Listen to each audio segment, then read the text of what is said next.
Американци влегуваат во Саса на местото на русите.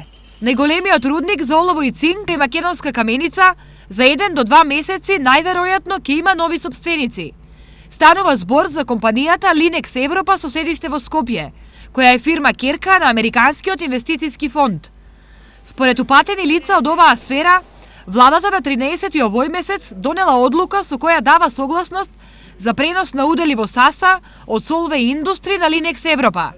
Според одлуката, надоместокот за давање на оваа согласност во износ од околу 10 милиони евра, Linex Европа е должен да го плати до 13 идниот месец.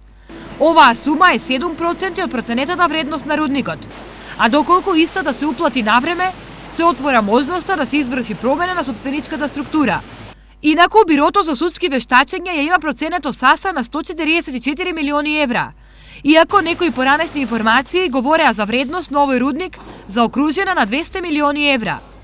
Од менаџментот на рудникот Саса засега се воздржани за коментар околу промената на сопственичката структура, но потенцираат дека доколку тоа се случи, нема да има нарушување на работата и функционирањето на рудникот.